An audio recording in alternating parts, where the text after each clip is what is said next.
Hi friends, welcome to మన Bommarillu. Upcoming రివ్యూలోకి వెళ్ళిపోదాం. భూమి అపూర్వ తిక్క కుదిరేలా ఒక సూపర్ ప్లాన్ వేస్తుంది కదా. ఇంకా భూమి అయితే ఒక బెల్ట్ తీసుకొని అపూర్వని బాగా కొడుతూ ఉంటుంది. అపూర్వకేమో నోరు బయటికి రాదు. భూమి ఏమో తనే కొడుతూ తనే ఆపండి ఆంటీ అని చెప్పి అరుస్తూ ఉంటుంది. ఇంకా అపూర్వ అరుపులకి శరత్ చంద్ర, కృష్ణప్రసాద్, మీరా, చెర్రీ ఫ్యామిలీ మొత్తం అక్కడికి వచ్చేస్తారు. ముందే కృష్ణప్రసాద్కి విషయం తెలుసు కాబట్టి కృష్ణప్రసాద్ లోపల నవ్వుకుంటూ సైలెంట్గా ఉంటారు. భూమి మాత్రం గట్టిగా అపూర్వని కొడుతూ ఉంటుంది. అపూర్వ సైలెంట్గా ఉంటుంది. వద్దు వద్దు అని అంటూ ఉంటుంది పాపం అపూర్వ. భూమి గొంతు మార్చి, ఏయ్ ఏంటే నా ముందు గొంతులేస్తుంది? నేను అపూర్వని, నేనే శోభాచంద్రని, నేనే చండిని. ఈ ఇంట్లో అందరి తాట తీయడానికే నేను వచ్చాను అని అపూర్వ గొంతుతో మాట్లాడుతూ ఉంటుంది భూమి. అదంతా చూస్తూ అపూర్వ షాక్ అయిపోతుంది. మళ్ళీ భూమినే, అయ్యో అలా అంటున్నారేంటి ఆంటీ? మీరు నన్ను కొట్టారు, దత్తత తీసుకొని ఇవ్వకుండా చేశారు, మళ్ళీ ఇలా మాట్లాడుతున్నారేంటి అని అంటుంది భూమి అమాయకంగా. మళ్ళీ అపూర్వ గొంతుతో భూమి, అవును చెప్పాను, నువ్వు ఎంత మంచిదానివో, నీ మనస్తత్వం ఎలాంటిదో నాకు తెలుసు. కానీ ఈ విషయంపై నా చంద్రకి ఎంత అవగాహన ఉంది అని పరీక్షించడానికే దత్తత తీసుకోవద్దు అని చెప్పాను. నేను చనిపోయి ఇన్నేళ్ళైనా నా మాటకి చంద్ర గౌరవం ఇస్తున్నాడా లేదా అని తెలుసుకోవడానికే నేను ఇలా కావాలనే పరీక్షించాను.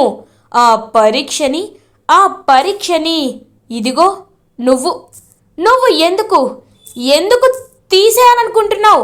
నా మాటకి ఎందుకు గౌరవం ఇవ్వట్లేదు అని చెప్పి ఇంకా అపూర్వని కొడుతూ ఉంటుందన్నమాట భూమి. అంటే అపూర్వనే భూమిని కొడుతున్నట్టు అనమాట. లైక్ శోభాచంద్ర మళ్ళీ వచ్చి, శరత్ చంద్ర ఇదంతా విని ఒక్కసారిగా షాక్ అయిపోతారు. అపూర్వ తలుపు తీ అపూర్వ అని అంటారు. వెంటనే ఇంకా భూమి, ఆంటీ నేను ఇంటి నుండి వెళ్ళిపోతానన్నాను, అదేనా ఆంటీ నేను చేసిన తప్పు అని అంటుంది. అవును అదే, నువ్వు చేసిన తప్పు అదే. నీలాంటి మంచి మనిషిని నేను చంద్రాకి దూరం చెయ్యనివ్వను. ఇదే విషయాన్ని బయటికి వచ్చి చెప్పాలన్నా నేను చెప్పలేకపోతున్నాను అని ఇంకా గొంతు ఆపేస్తుందనమాట. అలా భూమి అంటే శోభ కావాలని నిన్న దత్తత కార్యక్రమాన్ని ఆపాలనుకుంది. నేను తన మాట వింటున్నానో లేదో అని నన్ను టెస్ట్ చేసింది. ఇప్పుడు నేను మాట వింటున్నాను కాబట్టి శోభ మళ్ళీ ఈ విషయం గురించి చెప్తుంది అని మనసులో అనుకుంటాడనమాట శరత్ చంద్ర. ఇంకా వెంటనే భూమి అపూర్వ దగ్గరికి వచ్చి, చూడు ఇప్పుడు తలుపు తీస్తాను, మర్యాదగా నేను చెప్పినట్టు చెప్పు, లేకపోతే ఈసారి గొంతు పనిచేయకుండా చేశా, ఇంకొకసారి డైరెక్ట్గా విషమే. నా గురించి ఇప్పటికైనా నీకు అర్థమై ఉంటుంది, అర్థమైందా? రా అని అంటుంది భూమి. ఇంకా వెంటనే అపూర్వ బెల్ట్ పట్టుకుంటుంది. ఇంక భూమి అపూర్వకు బెల్ట్ ఇచ్చేసి తలుపు తీసి అంకుల్ అని పరిగెట్టుకుంటూ శరత్ చంద్ర దగ్గరికి వస్తుంది. ఇంకా అపూర్వ మొత్తం చూస్తూ ఉంటుందన్నమాట. ఇంకా వెంటనే అపూర్వకి గొంతు చాలా డల్ అయిపోతుంది. శోభ ఏంటిది అపూర్వ, ఎందుకు పాపం భూమిని కొట్టావు అని అడుగుతారు శరత్ చంద్ర. అంకుల్ పసుపు నీళ్ళు తాగించండి అంకుల్, అప్పుడు ముందు మనకి అర్థమవుతుంది అని అంటుంది. వెంటనే ఇంకా గోరింటాకు పిన్ని పసుపు నీళ్ళని తీసుకొచ్చి తాగిస్తుంది. వెంటనే ఇంకొక 5 minutesకి గొంతైతే సెట్ అయిపోతుంది అపూర్వకి. గుర్తుందిగా అని సైగ చేస్తుంది భూమి. బావా అది కాదు బావా, నాకు భూమి మార్నింగ్ వచ్చి నేను ఈ ఇల్లు వదిలి వెళ్ళిపోతాను ఆంటీ, ఈ ఇంట్లో శోభ ఆంటీకి ఉండడం ఇష్టం లేదు అని చెప్పింది. సరే మా జాగ్రత్త అన్నాను. ఆ తర్వాత ఏమైందో నాకు తెలీదు బావా అని అబద్ధం చెప్తుంది అపూర్వ. అంకుల్ ఆ తర్వాత బెల్ట్ తీసుకొని నన్ను బాగా కొట్టారు అంకుల్. కొట్టి నువ్వు ఎక్కడికి వెళ్తావు? నువ్వు నువ్వు నాకు చంద్రకి పుట్టిన కూతురు లాంటి దానివి. నువ్వు వెళ్ళడం నాకు ఇష్టం లేదని నన్ను కొట్టారు అంకుల్ అని చెప్తుంది భూమి. ఇంకందరూ ఒక్కసారిగా అయితే షాక్ అయిపోతారు. అవునమ్మా, నాకు వినిపించింది. చూడమ్మా భూమి, నువ్వేమీ అనుకోవద్దు. మా శోభచంద్రకి ప్రేమ ఎక్కువే, పంతం కూడా ఎక్కువే. తను ఎవరినైనా నా అనుకుంటే వాళ్ళపై ఇలాగే మమకారం చూపిస్తుంది. నువ్వివి పట్టించుకోవద్దమ్మా. ఎంతైనా నా శోభ చెప్పిన మాటని నేను ఎప్పుడు వినే తీరుతాను. ఖచ్చితంగా చెప్తున్నాను. నిన్ను దత్తత తీసుకుంటానమ్మా. ఇవాళే ఈ ముహూర్తంలోనే నేను నిన్ను దత్తత తీసుకుంటాను. వెంటనే వస్తున్నాను. కృష్ణప్రసాద్ అని అంటారు. ఇంకా కృష్ణప్రసాద్ బావగారు అని అంటాడు. కృష్ణప్రసాద్ వెంటనే దత్తతకి ఏర్పాట్లు చేయి, సరేనా అని చెప్పి అక్కడి నుండి వెళ్ళిపోతారు శరత్చంద్ర. ఇంకా భూమి కోపంగా అలా తన దగ్గరికి వస్తుంది. అపూర్వ దగ్గరికి వచ్చి, ఇప్పుడు అర్థమైందా? నువ్వు నన్ను ఎలా చూస్తే నేను నీకు రెట్టింపు వేగంలో అలానే నేనంటే ఏంటో చూపిస్తాను. ఇప్పటికైనా ఇలాంటి పిచ్చి పిచ్చి ప్లాన్లు వేయడం ఆపకపోతే లోపల ఏం జరిగిందో దానికి 10 టైమ్స్ బయట జరుగుతుంది. అప్పుడు నువ్వు తలెత్తుకోలేవు, సరేనా? ఇందాకటి నుండి ఏం జరిగిందా అని ఆ గోరింటాకు పిన్ని గిలగిల కొట్టుకుంటుంది. వెళ్ళి సమాధానం చెప్పుకో అని అక్కడి నుండి వెళ్ళిపోతుంది భూమి. ఇంకా గోరింటాకు పిన్ని అపూర్వ దగ్గరికి వచ్చి అపూర్వ చేతి మీద ఉన్న దెబ్బలన్నీ చూస్తూ ఉంటుంది. అమ్మాయి అని ముట్టుకుంటుంది. పిన్ని అని అరుస్తుంది. అయ్యో ఏంటమ్మాయి, ఒళ్ళంతా కందిపోయింది, ఎర్రగా వాతలున్నాయి ఏంటి? బయటికేమో ఆ భూమిని నువ్వు మళ్ళీ చితక్కొట్టావేమోనని హ్యాపీగా ఫీల్ అయ్యాను. కానీ ఆ భూమి అలా హ్యాపీగా వెళ్ళిపోతుంది, నీ ఒంటి మీద దెబ్బలున్నాయి. ఏమైందమ్మాయి, ఏదైనా తేడా కొట్టిందా ఏంటి అని అడుగుతుంది. ఇప్పుడు నా పరువు నేను తీసుకోవడం ఎందుకు, అలా చేయను అని మనసులో అనుకుంటుంది. ఏంటమ్మాయి, ఏం చెప్పవేంటి అని అంటుంది. అబే అలాంటిదేమీ లేదు పిన్ని, ఏమో నాకు తెలియకుండానే ఇలా జరిగిపోయింది అని అంటుంది. ఓ, నాకు అర్థమైపోయిందిలే అమ్మాయి, నువ్వు నా దగ్గర నిజాన్ని దాచిపెడుతున్నావు. సరే నీ ఇష్టం వచ్చింది చేసుకో, నాకు అంతా అర్థమైపోయింది అని అక్కడి నుండి వెళ్ళిపోతుందనమాట. అలా ఇంకా గోరింటాకు పిన్ని, వసే భూమి, నన్ను కొడతావా? ఇంతకింత నువ్వు అనుభవించేలా చేస్తాను. నా బావతోనే నిన్ను కొట్టిస్తాను. ఖచ్చితంగా నిన్ను ఇంట్లో నుండి వెళ్ళిపోయేలా చేస్తాను అని కోపంగా అక్కడి నుండి వెళ్ళిపోతుంది అపూర్వ. ఇది ఇలా ఉండగా గగన్ హాస్పిటల్కి రీచ్ అవుతాడు. గగన్ వాళ్ళ ఫ్రెండ్ చందు, నీ గురించే వెయిట్ చేస్తున్నాను గగన్ అని అంటారు. ఇంతకీ నక్షత్ర ఎక్కడుంది అని అడుగుతారు. నక్షత్రని చూపిస్తూ ఉంటే ఇంకా నక్షత్రకి అలా వాళ్ళైతే ట్రీట్మెంట్ చేస్తూ ఉంటారు డాక్టర్స్. ఇంకా నక్షత్ర స్పృహ లేకుండా కోల్పోయి ఉంటుంది. ఇప్పుడు ఎలా ఉంది డాక్టర్ అని అడుగుతాడు. పాపం గగన్, తన ప్రాణానికి ప్రమాదం ఏమీ లేదు, but she lost some blood and she needs some minute surgery, so blood అనేది ఇమీడియట్గా అరేంజ్ చేసుకోండి అని చెప్తారు. తనది ఏంటి డాక్టర్ అని అడుగుతారు. తనది బి పాజిటివ్ బ్లడ్ అని చెప్తారు. ఇంకా వెంటనే బి పాజిటివ్ బ్లడ్ గురించి వెతుకుదామని ట్రై చేస్తూ ఉంటారు. బట్ బి పాజిటివ్ బ్లడ్ దొరకకపోవడంతో, డాక్టర్ నాది ఓ పాజిటివే, నేను ఇవ్వచ్చా అని అడుగుతాడు గగన్. వై నాట్, మీరు ఇవ్వచ్చు అని చెప్పి ఇంకా అలా తన్నైతే తీసుకువెళ్ళి బ్లడ్ అయితే ఇస్తాడనమాట నక్షత్రకి గగన్. ఇంకా నక్షత్ర అయితే అప్పుడే కళ్ళు తెరిచి చూస్తూ ఉంటుంది ట్రీట్మెంట్ అంతా అయిపోయాక. ఇంకా చందు కనబడతాడు. మీరు అని అంటుంది. నేను గగన్ కన్స్ట్రక్షన్ సైట్కి కొత్తగా అపాయింట్ అయిన సివిల్ ఇంజనీర్ని అని చెప్తారు. మీరేనా నన్ను ఇక్కడికి తీసుకొచ్చింది అని అడుగుతుంది నక్షత్ర.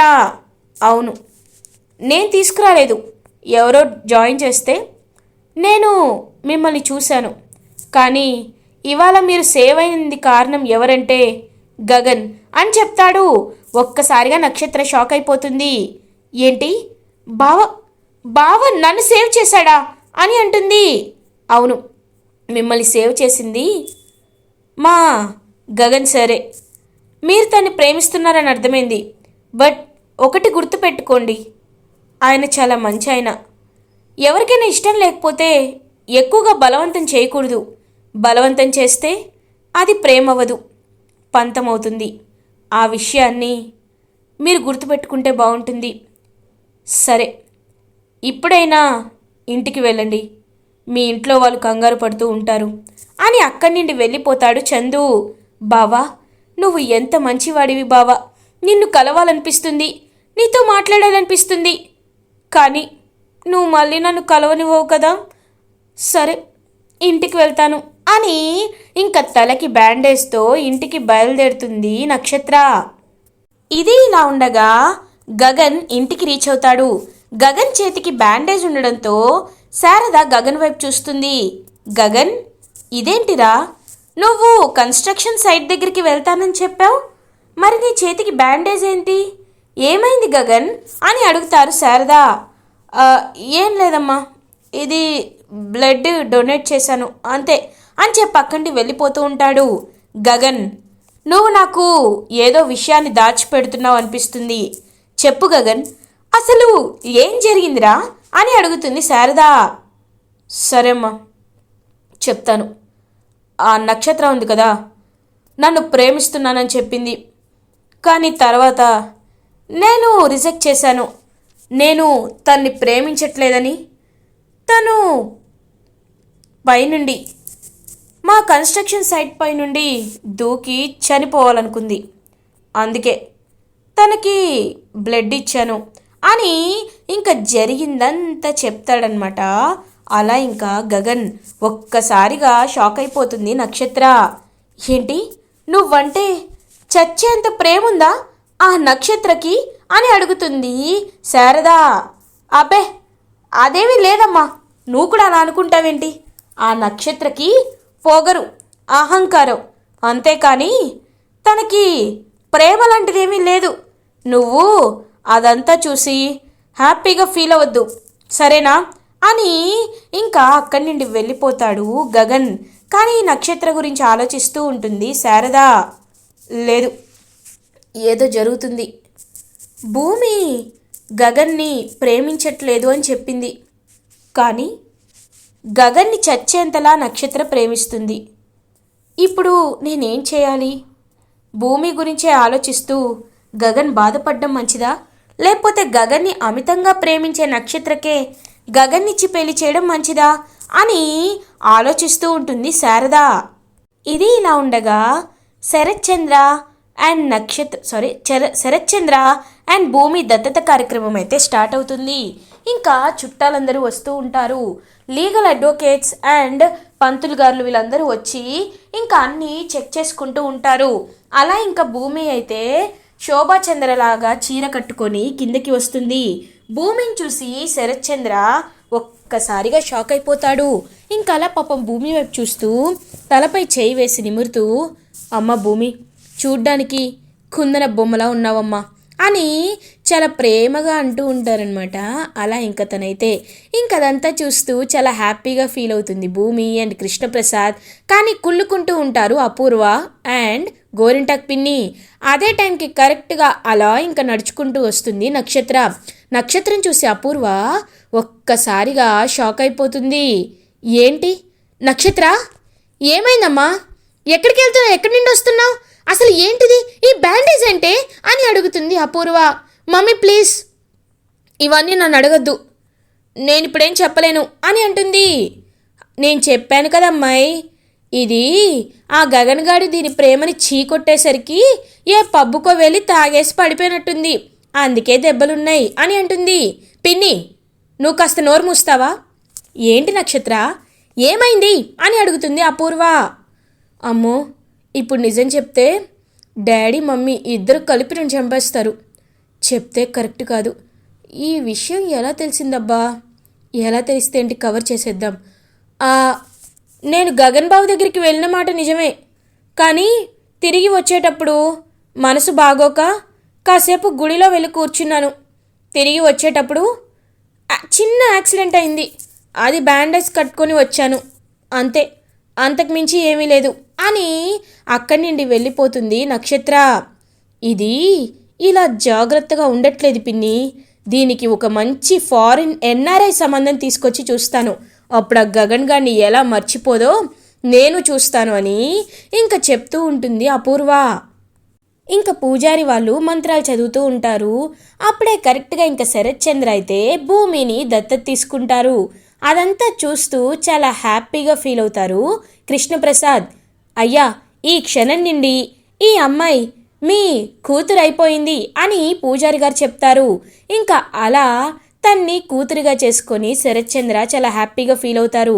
వెంటనే శోభాచంద్ర ఫోటో దగ్గరికి తీసుకువెళ్ళి, శోభా చూసావా, మన కూతురు బ్రతికే ఉందని నువ్వు నాకు చెప్పావు, తను ఎక్కడుందో తెలీదు, కానీ వెతికి తీసుకువచ్చి తను నా పెద్ద కూతురిగా పొజిషన్ ఉన్నా ఎప్పటికీ నా పెద్ద కూతురంటే నాకు భూమిని ఆశీర్వదించు శోభా అని అంటారు శరత్ చంద్ర. ఇంకా వెంటనే శోభాచంద్రకి ఫోటోకి వేసిన ఆ దండ అనేది అలా ఇంకా భూమిపై పడుతుంది. అది చూసి చాలా హ్యాపీగా ఫీల్ అవుతాడనమాట శరత్ చంద్ర. నాకు ఇలా దీవించావా అమ్మా అని పాపం మనసులో అనుకుంటుంది భూమి. ఇదంతా చూస్తూ అపూర్వ చాలా జెలస్గా ఫీల్ అవుతుంది. భూమి మాత్రం అపూర్వ వైపు పొగరుగా చూస్తూ ఉంటుంది. ఇది ఇలా ఉండగా నెక్స్ట్ డే మార్నింగ్ అవుతుంది. గగన్ కన్స్ట్రక్షన్ సైట్లో వర్క్ చేస్తూ ఉంటే గగన్ దగ్గరికి పోలీస్ వస్తారు. ఒక్కసారిగా పోలీస్ని చూసి షాక్ అయిపోతారు గగన్. ఏంటి సార్ ఇలా వచ్చారు అని అడుగుతారు. సార్, ఈ కన్స్ట్రక్షన్ సైట్ నుండి కింద ఒక అమ్మాయి పడిందని మార్నింగ్ వర్కర్స్ చెప్పారు. వారి సహాయంతోనే కొంతమంది చేత మేము హాస్పిటల్లో జాయిన్ చేయించాం. ఆ కంప్లైంట్ ఇంకా అలానే ఉంది. తనకేమైనా అయ్యిందా అని తెలుసుకుంటే తను డిశ్చార్జ్ అయ్యి వెళ్ళిపోయిందని తెలిసింది అని అంటారు ఎస్ఐ. అవును ఎస్ఐ గారు, మీరు చెప్పింది నిజమే. తనకి నేనే కాపాడి తన్ని ఇంటికి పంపించేశాను అని అంటారు. సార్, మీరు తనకేమీ అవ్వలేదని, మీ కన్స్ట్రక్షన్ సైట్లో అన్ని సేఫ్టీ మెజర్స్ పక్కాగా తీసుకుంటున్నామని, మీరు ది ఓనర్ కాబట్టి వచ్చి ఒక సిగ్నేచర్ చేయాలి అని చెప్తారు. ఓకే, ఐ విల్ కమ్ అని చెప్పి ఇంకా ఎస్ఐతో బయలుదేరుతాడు పోలీస్ స్టేషన్కి గగన్.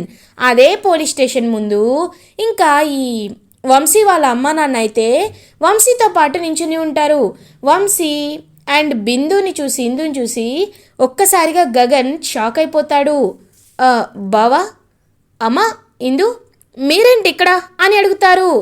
ఈ బాబు గగన్ బాబు కదా. ఏం చెప్పుకుంటాం బాబు, మా కష్టాలని చూసి దేవుడే నవ్వుకుంటాడు అని అంటారు వంశీ వాళ్ళ అమ్మ. ఏమైందండి, సరిగ్గా చెప్పండి అని అడుగుతాడు గగన్. ఇంకా జరిగిందంతా విని ఒక్కసారిగా పాపం గగన్, అయ్యో అలా జరిగిందా, మీరేమి కంగారు పడకండి, ఆ 3 crores నేను ఇస్తాను అని అంటాడు గగన్. ఒక్కసారిగా పాపం వంశీ ఇందు షాక్ అయిపోతారు. అన్నయ్య వద్దన్నయ్య అని అంటుంది ఇందు. చూడమ్మా ఇందు, నీకు ఆ రోజే చెప్పాను బావగారికి కట్నం నేనిస్తానని, నాకే ఇవ్వాలని రాసి పెట్టినట్టుంది, ఇప్పుడే ఇస్తాను అని ఇంకా 3 crores చెక్ రాసి అలా ఇంకా ఇందు చేతిలో పెట్టి, మీరు ఎప్పుడు ఏ అవసరం ఉన్నా ఏది కావాలన్నా నా నంబర్ తీసుకోండి, ఒక్క ఫోన్ కాల్ నాకు చేయండి, ఎలాంటి అవసరమైనా నేను తీరుస్తాను, ఇంకెప్పుడు ఇలా పోలీస్ స్టేషన్కి రావద్దు అని గగన్ చెక్ ఇచ్చి అక్కడి నుండి వెళ్ళిపోతాడు. ఇంకా చెక్ని చూసి వంశీ వాళ్ళ అమ్మ నాన్న చాలా హ్యాపీగా ఫీల్ అవుతారు. ఇలా ఎపిసోడ్ ఎండ్ అవుతుంది. ఫర్దర్ ఎపిసోడ్ రివ్యూస్ ముందుగా మీకు కావాలి అనుకుంటే మా ఛానల్ని సబ్స్క్రైబ్ చేసుకోండి. Thanks for watching.